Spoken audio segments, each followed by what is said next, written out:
once again, just a reminder, or if you're new here, we have a Chevy 194 out of a Chevy 2 that has been transplanted into our Willys here, and should be plenty of reliable power and smooth operation. But we got to get it running first. You can see all along where the manifolds were, it is very black and very sooty. Here's what our gasket looks like, the old one that came out of there. So it had a lot of stuff blowing past her there. When I put a straight edge across, yeah, I don't know if you're gonna be able to tell, but I can get there's a bit of a gap, especially our inner exhaust flanges. So I think my first operation is going to be loosening our 3 bolts that hold the intake on, and get that loose, and then we will try to bolt this back up.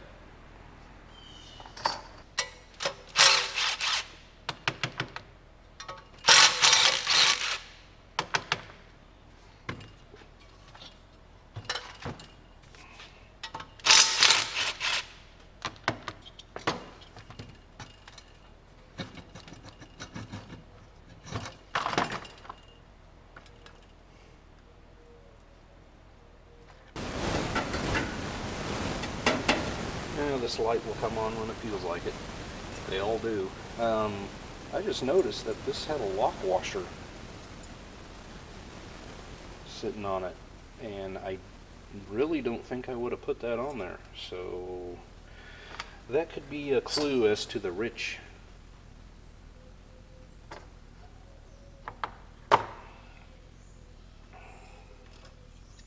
Anyway, got these things all cleaned up. I am going to loosely assemble them, and then we will throw them back on the engine. Tighten everything down.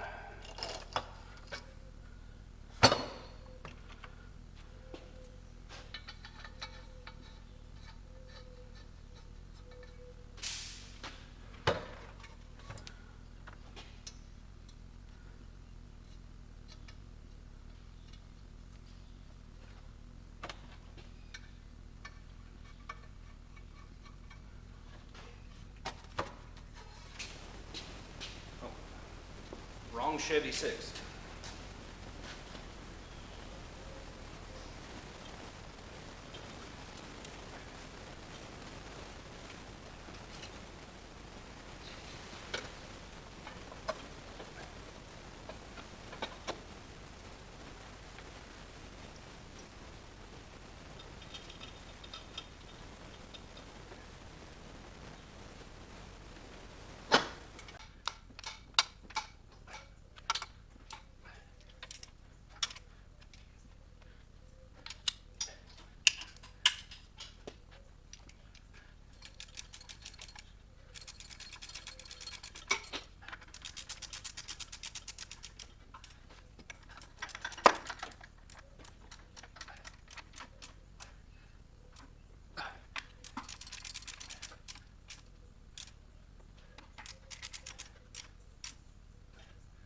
We're going to throw our carburetor on, but here's the difficulty. By the time this little 194 came around and was put in the Chevy 2s, now I'm not claiming to be a Model B expert at all, okay, and all its thousands of variants, okay, maybe hundreds, but certainly thousands of applications, right, through the years. It was decided by the owner that he wanted the manual choke. Absolutely, 100% happy to accommodate. Of course, by the time this thing came around, the engine, it was no longer manual choke, as far as I know, you know. There may have been some variations there, but overall it was the little heat riser tube going to the automatic choke unit on here. And from what I can tell on those applications, your base and your throttle linkage was actually 90 degrees to what I have available to me. This Model B with a manual choke accommodation This is a much older application carburetor, you know, 5 years older, whatever, who knows. But I don't even have a tag for this. Oh yeah, I do. We could figure that out, but it doesn't matter. All that matters is that our throttle linkage, to work with what he's got going on there, I needed to turn the carburetor 90 degrees, you know. So, I'll show you what we did. I went to the blokes down at the place of my former employment, you know, and I took them, well actually I took them a drawing, but I also took along 2 of our carburetor gaskets and said I basically need an adapter plate with these 2 stacked 90 degrees of each other. Cut out the center hole and 1 set of holes this away, and I will drill and tap the other set of holes, and so this is what we got. So that will just go on just like that. Double gasket it, and that'll give us our carburetor alignment just how we need it. The only thing left after this, I believe, is to drill and tap for nitrous.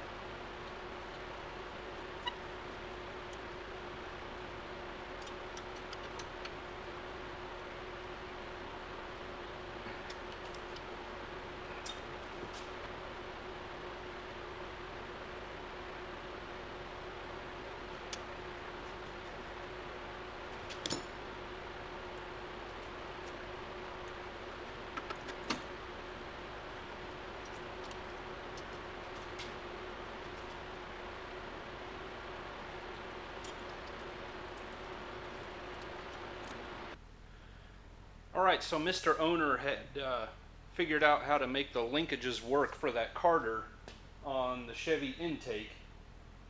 And basically we had the factory Chevy bell crank on the stud on the intake, and then I'm guessing maybe this is the factory Willys bell crank that is attached to the steering mast tube thing. And he made it work. However, we're changing everything once again. I had already made this one work from this to the carburetor on that stud, and everything is wallered out, worn out. I actually made a rod in between, and that was working great. And so I was going to try to figure out the next step, getting from the gas pedal to this. The hole in this was all loose. Everything is just kind of worn out. So I drilled that out. I was going to put make a bushing, weld it in, drill it out so it would be nice and tight. However, I got to looking, and I think I can eliminate Chevy bell crank if I remake. We were going to have to fix and modify this thing anyway. If I go off of this sort of, but redesign this, I think this is all I need from gas pedal to carburetor. So I'm going to get to drawing that out on a sheet of metal. Wish I had a cutting table here. Someday we're going to have that, but we're going to do it old school and get that going, see if we can figure something out. I think that horn might be in your way just a little bit. Sorry about that. So what I had, is that the way I had it? I don't think that's the way I had it. Maybe that. I had this one on here, and I made this rod, 1/4 inch round rod, and that was working just fine. But the rest didn't make sense. Now, how do I get you down in there? So, I'm thinking all I really need to do, I am probably going to get, again, bushing material instead of forming sheet metal for two pivot points. I'm going to use, kind of make a solid bushing, that way we can grease it, and then just weld two arms on it. So that one, I really want to get to as close as this point as I can, which means I'm going to need, like, let's say 4.5 inches, if not 5. And then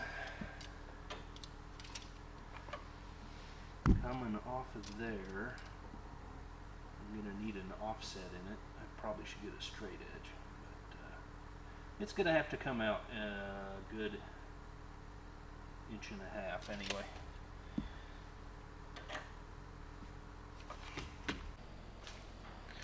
So here's what a guy has come up with. I turned a little bushing on the lathe.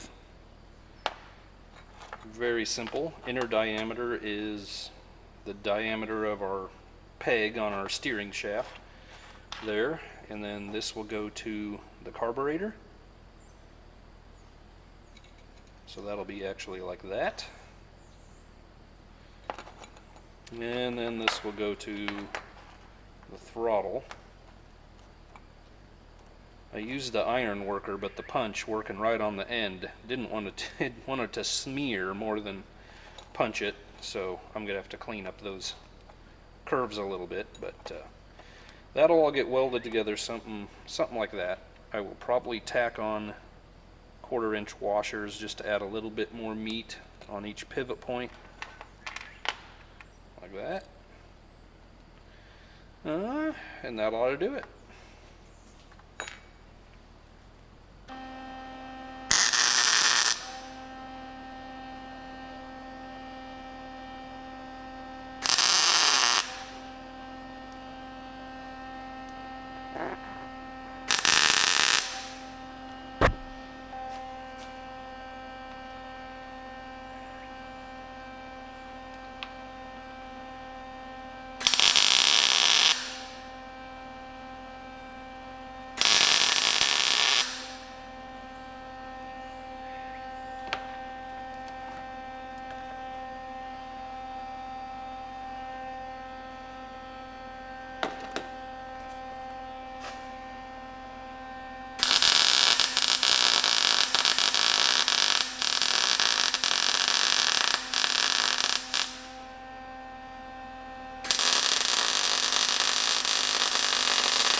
Here is what a guy has come up with, subject to change, but it seems to work pretty well.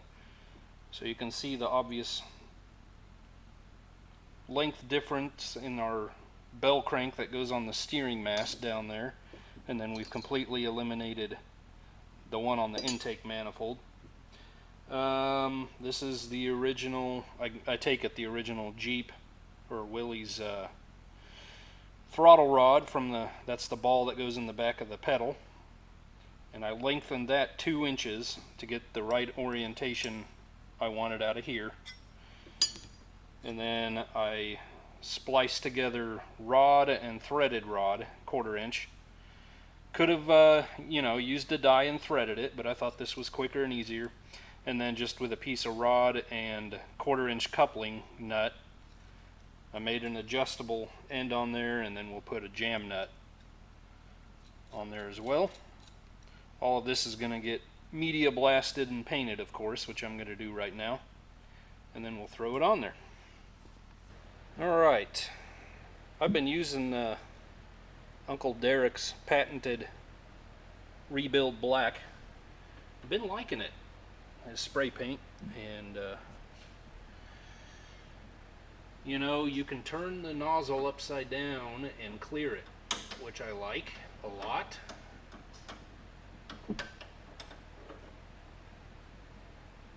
And it dries way quicker than Rust-Oleum. I still really like Rust-Oleum, but man, it takes forever to dry. Putting anti-sneeze on everything here. I know I'm in your way, but that's how it is. Alright.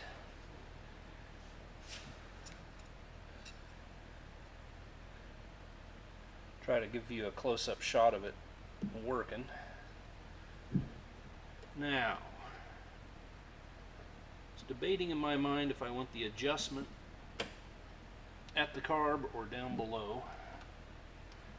I think I'm going to put it at the carb for now. Actually, I think I need to readjust it.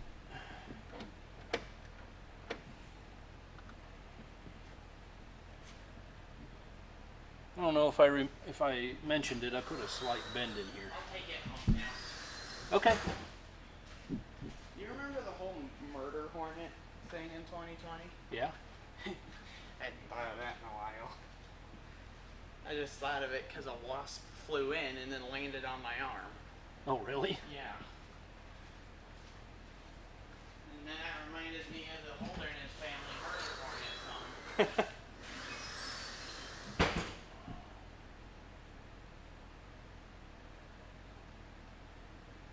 Always an adventure.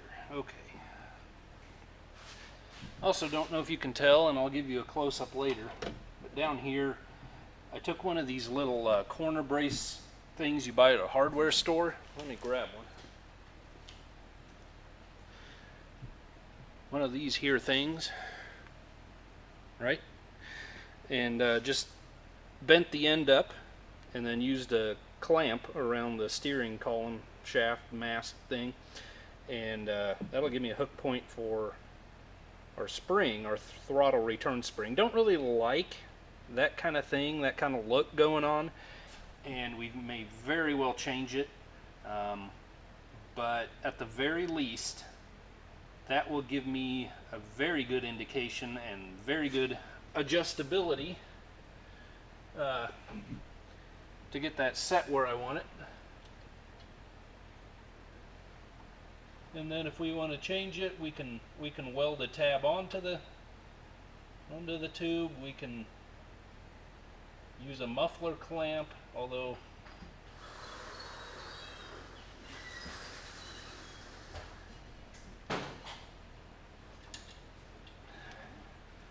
who dat? Oh. Came to mow.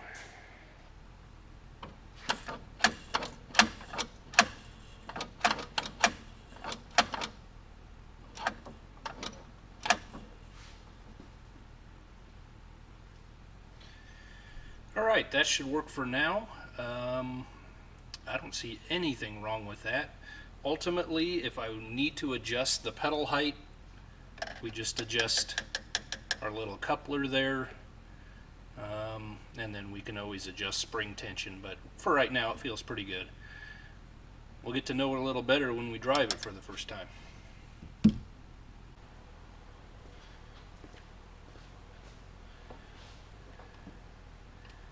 Picked up one of these fuel filters that goes right into the carburetor, and this one even has a flare fitting on it, so I could go right in there with my line. But I didn't like my fuel line was going to overlap my valve cover quite a ways, and I'm trying to avoid that. We have an inline filter, so that'll be just fine. And then I've gone ahead and I have bent an all-new line from our pump to our carburetor. I've also rebent the vacuum line going to the carburetor. Let's see, it was happier when I started at the pump.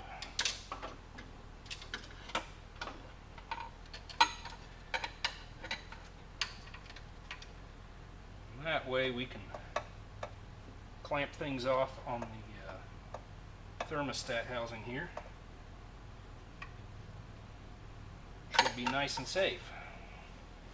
What's going on? I can't see a thing.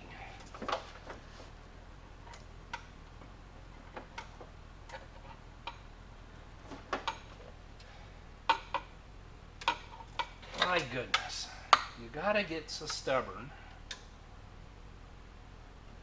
it comes right down to it. There you go.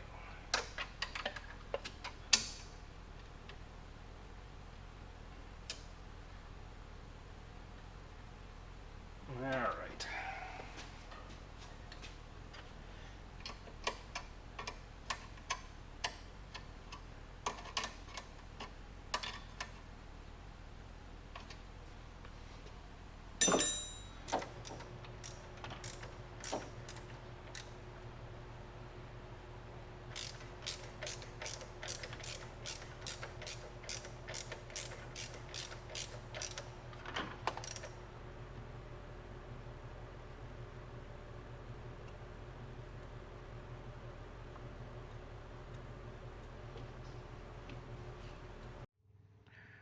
So linkage is temporarily permanently done. We got a spacer under the carb, an adapter, lines are redone. I just pulled number 1 plug and the cap and all of that. Double checked our firing order, double checked top dead center with our timing tab, double checked and adjusted point gap.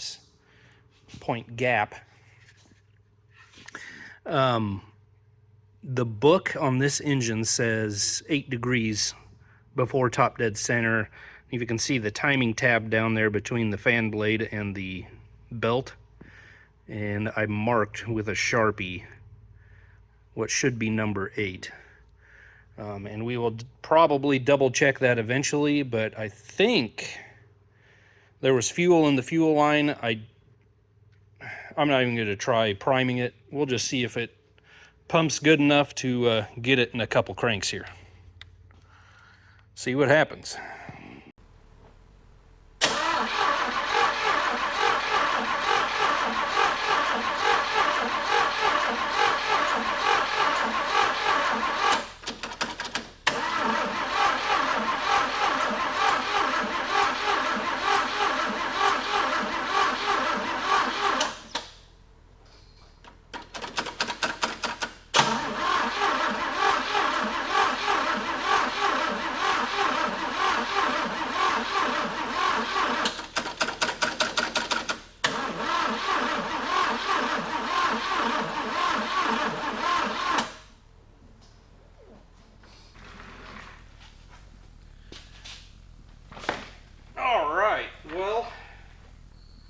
I have been out weed eating and mowing for like an hour and a half, maybe even more at this point this morning, and already have worked up a sweat and I'm a mess, right? I left this last night. I have serious doubts about the adjustment of our valve lash, the preload on the lifters, hydraulic lifters. a lot of them seem to be a little inconsistent, and for the most part they seem to be tightened down a little bit more than they should be. I am going to go through the motions, double check that we are indeed hitting on number 1 at the right time. When after the last bit you saw, my number 2 son was here, and he bumped the key over while I watched for spark, and I wasn't necessarily seeing any, but we were getting like a backfire every now and then. So I want to start completely over, make sure we're on number 1 when it says we're on number 1, and then I am going to go through and readjust all of our valves. Everything is very, very sooty. You saw that when I took the manifolds off. I pulled number 1 spark plug. It is completely covered in soot. So we just kind of have to go through and do a tune-up on this thing again, which we will. So let's get started. Oh, I also bought this little old pipe bender from the Harbor Freight. I'm hoping that'll be helpful. You know, I wanted some form of bender to do exhaust pipe, but there's no way I'm going to buy a professional hydraulic bender. It'd be neat to put this thing on a stand when I have room, and you know, every now and then thing, we can bend some exhaust pipe up, or whatever type of pipe we need to.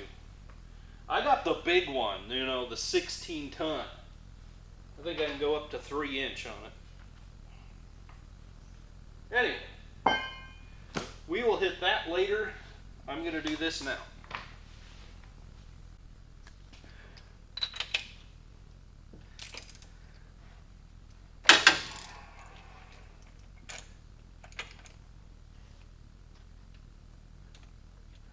I'm going to show you this plug. Should probably take them all home and run them through my cleaner.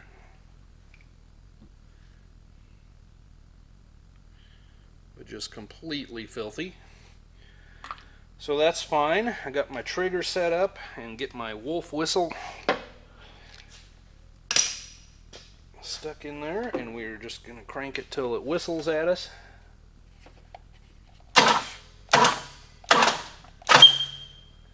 Okay.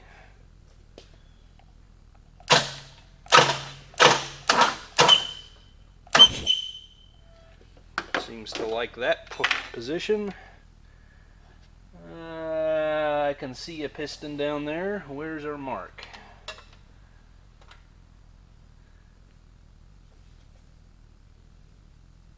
Our mark's right there, so I need to go just a little further.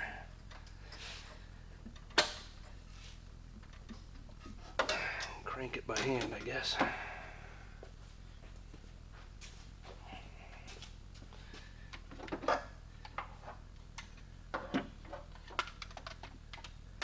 If I could see anything, 'twould be a great asset.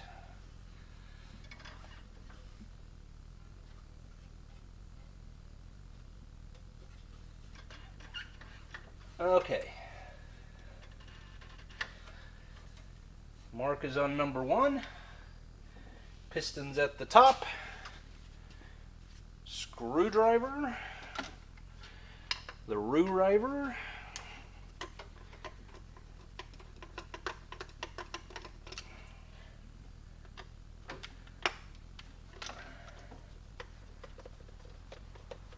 All right.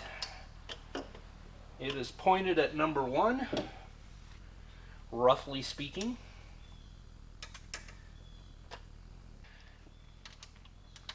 So if we start with number 1,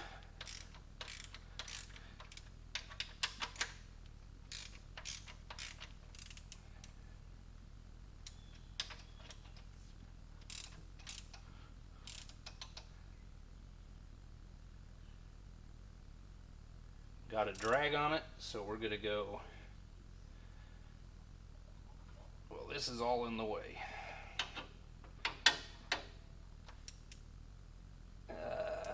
What do I do at this point?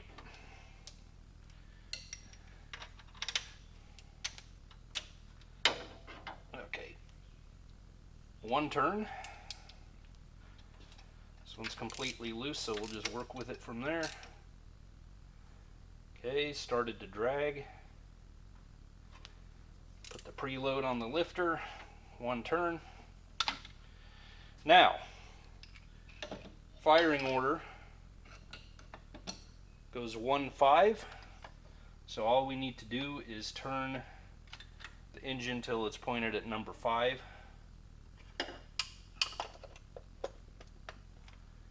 And then adjust number 5 and then keep going.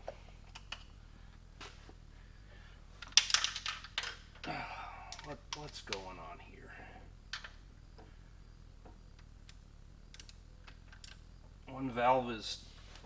One push rod is completely loose and one is very tight.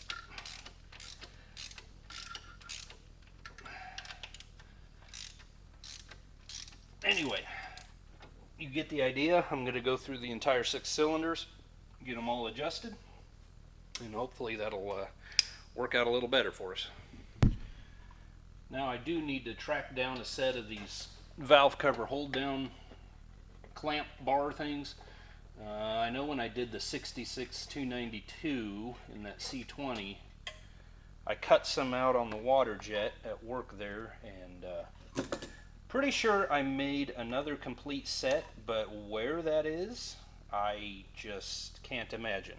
I would have to turn my shop upside down. So I will either do that or just go online and see if I can find some. For now, I'm just going to put these bolts back in though. So you probably noticed yesterday when I was cranking it, there was a stumble to it when we're basically in the rhythm of the engine cranking. It's not an equal rhythm, you know. It's got a syncopation to it. It's like compression, compression, compression, no compression, compression. I can't say that fast enough. Anyway, after having adjusted the valves, I hope it's at least a little better. We'll find out. Oh yeah. Oh yeah. That sounds great. I really need an elbow for our vacuum line, so I'll plug that off. Because the diaphragm, it's like right up against the... Be quiet. It's like right up against the lower radiator hose where you put the vacuum line onto it. So I need to get an elbow for that, so I'll plug that off. I guess we'll try firing it again and see what happens.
To be timed, you are not happy, and your battery's almost dead.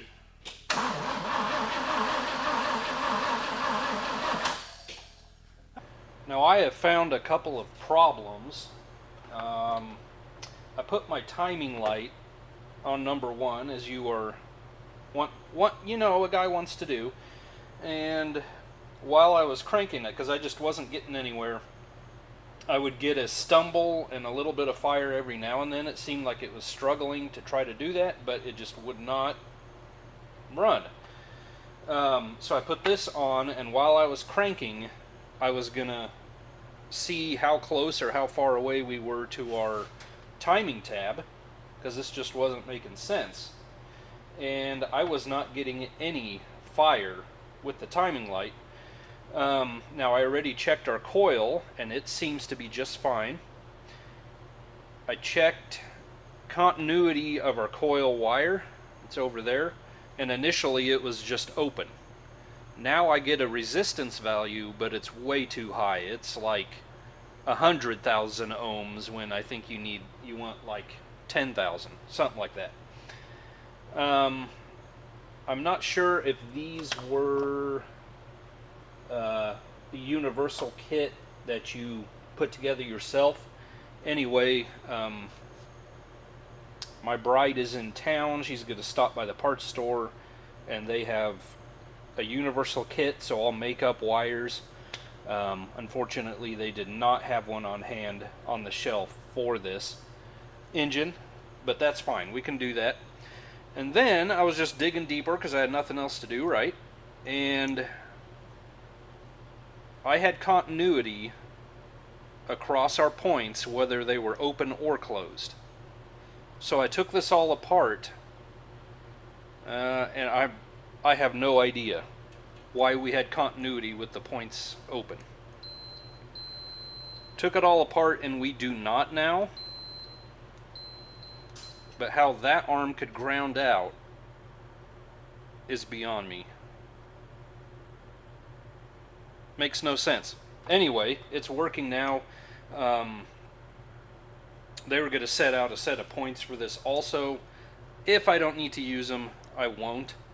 But anyway, I am going to start putting all this back together, and then this afternoon when she gets back, maybe we can, maybe we can get something going here. I don't know. I don't know what's happening anymore.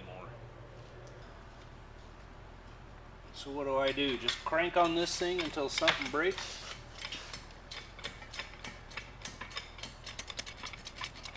We doing something?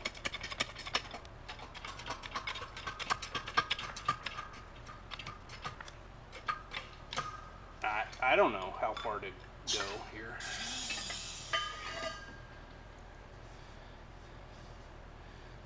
Guess I'll just try it and find out.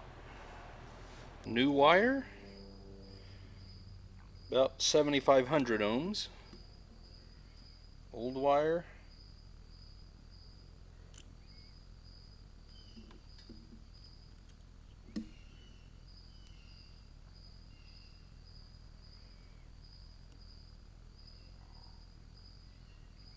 Pushing 100,000 ohms. It is that wonderful cricket time of year again. I have to bring some bug spray.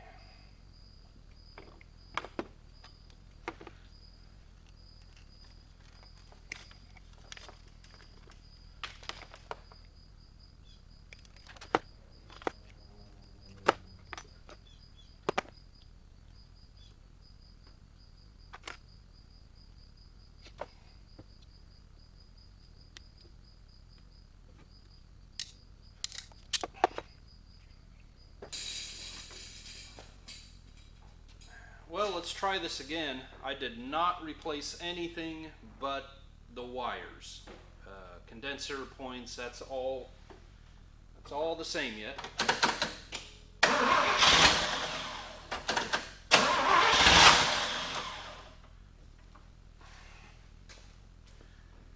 Give it a little choke.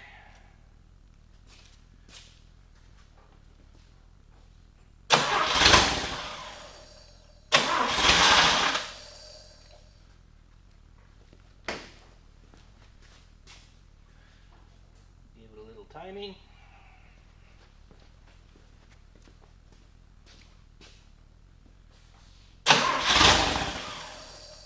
Come on.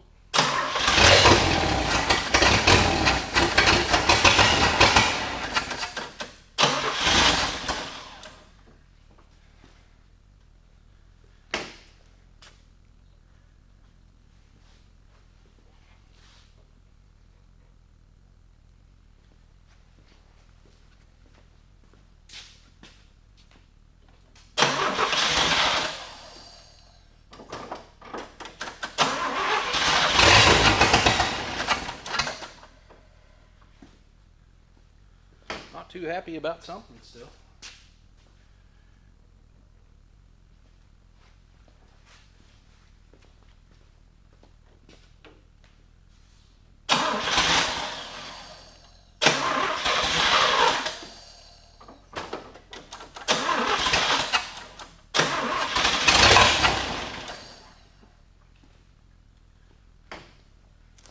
What are you trying to say?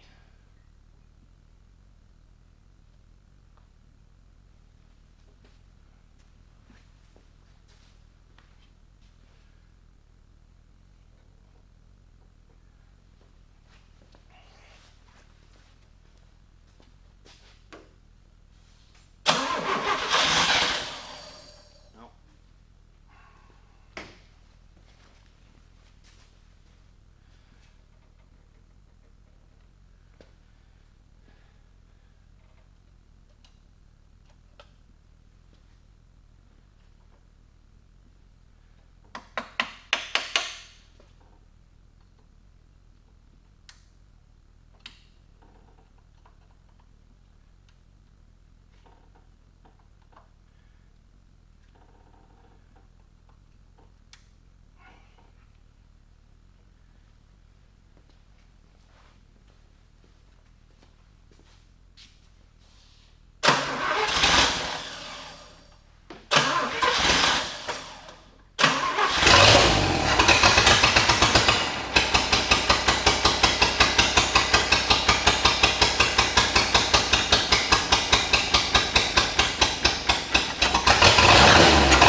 and then lost it. I think something came disconnected. Anyway, when at the very first I got the engine running, sitting in the driver's seat, I noticed the oil gauge very slowly gained oil pressure. So I was sure the oil gauge was probably working, but ever since that first time, I've gotten no reaction out of it. And so I pulled the sending unit, and it appears to be bad. Where'd my blowgun go? There we go. So we've got an open right now when there's no pressure to it, and it doesn't seem to matter.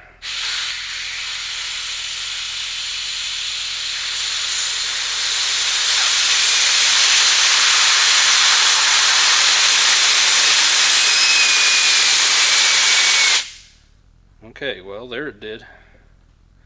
But that is quite a bit of pressure.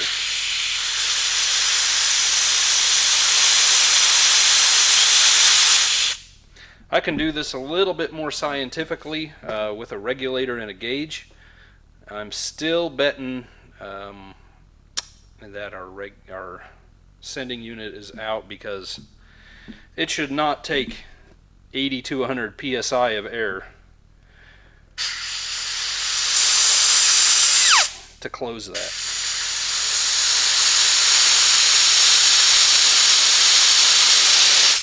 That is just about full bore. So, I'll see if I have another one at home. Well, guys, there you go. That is going to do it for this video. We actually accomplished quite a bit, I suppose. I'm going to keep fiddling around with it, like the oil pressure gauge, certain things. Looks like something's seeping out of the fuel inlet on the carburetor, so I might reseal that fitting there. But we accomplished a lot. We went through manifolds, made linkages, got the carb on, ignition, on and on it goes. And we will continue to tinker around. Next step for this project is to get it back out of here, up on the lift. I want to tack weld together exhaust. Gave you a little sneak preview there, I guess, but it's just way easier on a lift. So we'll do that, shift linkage, overdrive cable, and I think we're going to put brake shoes on all four corners and just go through the brake system, make sure that's all up to snuff. And the clutch pedal feels a little funny to me, so we will check that out. I think that'll be the end of this project then, once that is all done. So that is all going to happen next time we are together on this 1950 Jeepster. It's sounding pretty good. I really appreciate you guys coming along. God bless you. See you on the next one.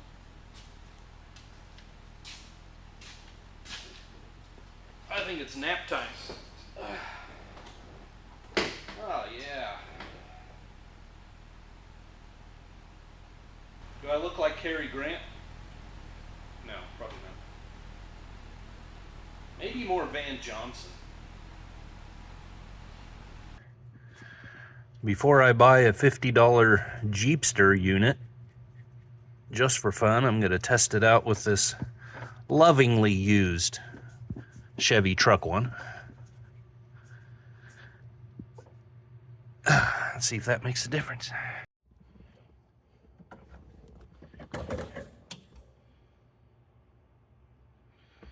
Oop, we're already at 50.